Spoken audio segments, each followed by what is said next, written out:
let's talk about this Mediscare fear campaign from Albanese. It's been relentless.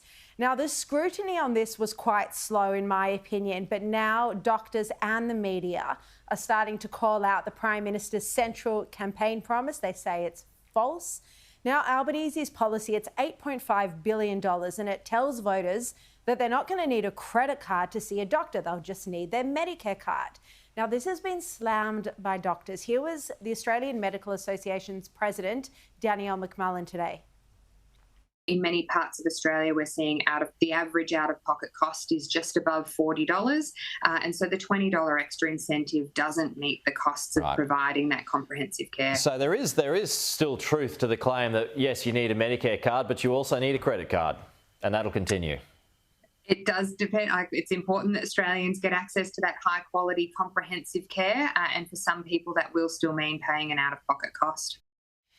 And Michael, this issue was front page of the papers today. The Australian reported that frontline GPs have been widely discussing how they do not expect their practice to become fully bulk billing, and they won't be in a position to utilise the triple bulk billing incentive for most of their patients, because doing so would represent a pay cut and then make their practice unviable. But Michael, this is just simply an obvious fact, isn't it? Yeah, of course. But look, let me pay credit to Graham, who one of his other famous statements was, whatever it takes. Albanese's #1 brand equity, Labor's #1 brand equity, the #1 reason people vote for the Labor Party is essentially because of Medicare, right? Medicare is theoretically under attack in every single election from 16 onwards, right? They took a pause in 19 because they're increasing taxes. But this is the one thing Labor does at every election. Medicare is under enormous stress. And even when it's not, they throw more money at it. You've got to get people talking about Medicare, in Labor's opinion, right? They can't talk about cost of living, immigration, crime, foreign policy, the Middle East anymore, none of those subjects. The 275.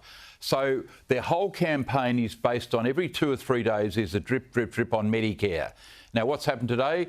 Albo's been caught out as just a bald-faced liar, right? I mean, it's not that card, Albo. You should put up the other hand with the credit card as well, as everyone now knows.